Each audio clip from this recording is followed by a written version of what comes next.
Welcome to this week's edition of World Crisis Radio. This is your host, Webster Tarpley, here in Washington, D.C. And the world financial panic, the second wave, the dreaded second wave of the world financial and economic depression rolls on and on. And remember, bailouts don't work. Austerity does not work. New Deal measures work. Proven track record. You want to defend civilization, New Deal, and the equivalent of that is essentially the national and indeed international economic recovery program. Recovery from depression is understood. The economic recovery program at the very top of Tarpley.net. It's been there for a while. Get those measures implemented or face the destruction of civilization or learn Chinese on the way. Those are the choices. Forget the free market and malarkey. Forget all the stuff from the Austrian school and other poisonous foreign doctrines. It's time for the American system. Alexander Hamilton, Abraham Lincoln, Henry Carey, Franklin D. Roosevelt, John F. Kennedy. That's the tradition. You're a traditionalist? Go with the tradition. Now here's what we have today. Fear stalks Wall Street. Panic is back. We're now 8 days since the amazing 1,000-point flash crash. But today we have the markets, and this is now the end of the week. So we're here at Friday, May 14th already, 2010. Rumors this morning that France is on the verge of bankruptcy, that France is in big trouble. Now, this is a rumor. I don't know what the basis of this is. But this is what is moving the markets now, a sure sign of panic when the worst apocalyptic rumors are taken seriously. We've got a story that during the negotiations about the $1 trillion lunatic euro bailout last week, and remember, bailouts don't work and austerity does not work, we had Sarkozy threatening to leave the euro. Sarkozy threatens to leave the euro. And we've got some attacks coming up on the ratings agencies. We've got a lot of Wall Street big firms under investigation, under civil suit, and quite possibly under indictment by the federal government. Bring it on. Indict those Wall Street zombie bankers. Indict those various hedge fund. Last week, the thief you've heard here, T.R. Shea, the head European Central Bank, confirmed last weekend that the world is dealing with a systemic crisis,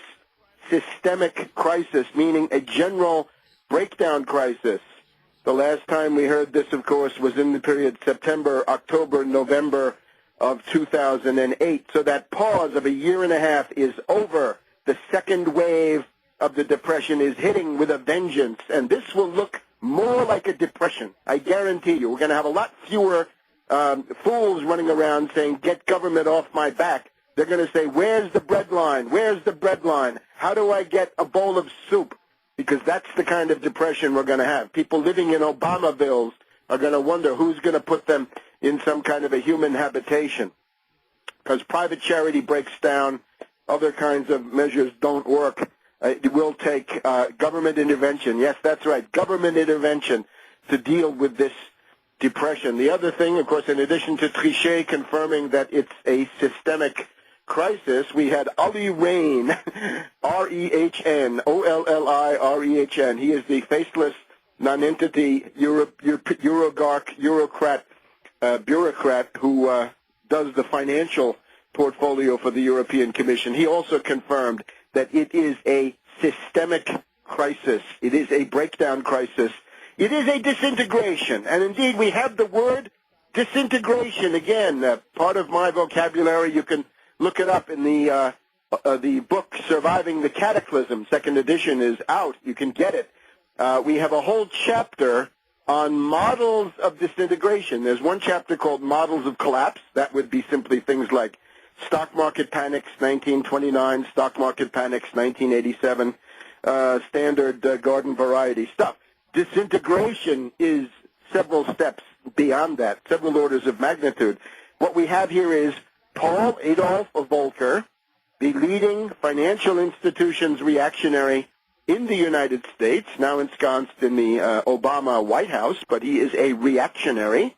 He is a Wall Street institutionalist, defends the zombie banks and so forth.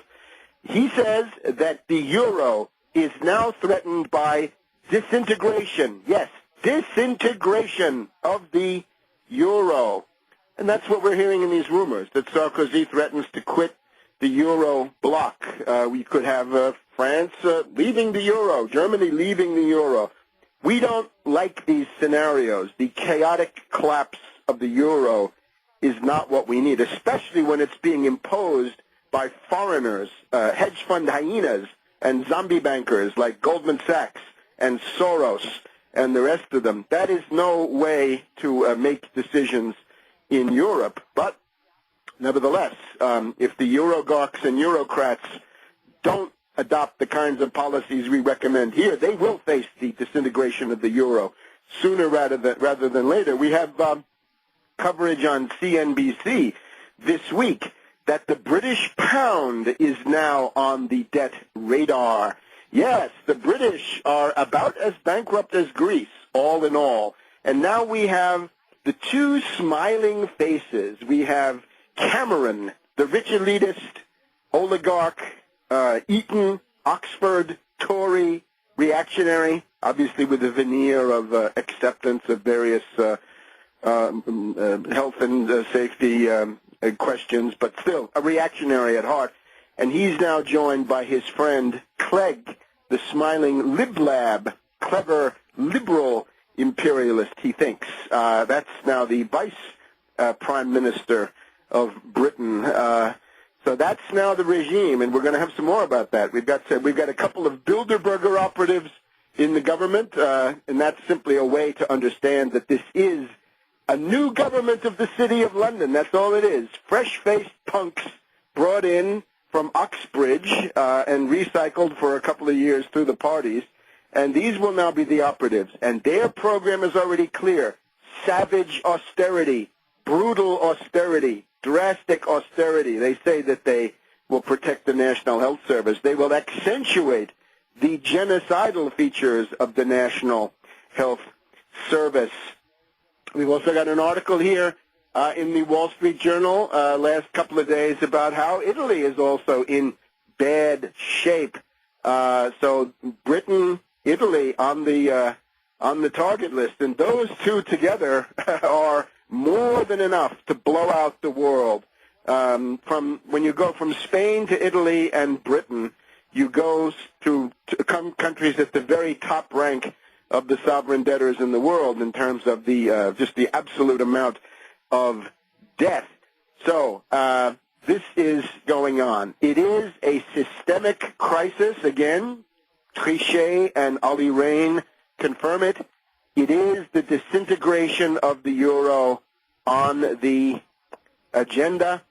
We've also got various scoundrels. We've got Ackermann, the head of Deutsche Bank. They went bankrupt in 1931. They may go bankrupt again. But his line is not that he is toast. He's going around saying that Greece is toast. The new European culinary delight is called Greek toast, or Greece as toast. This is a bank that has gone over to an Anglo-Saxon cultural model under that guy Copper 20 years ago. So this is the final fruit of that decadence. We'll be back in a minute on World Crisis Radio.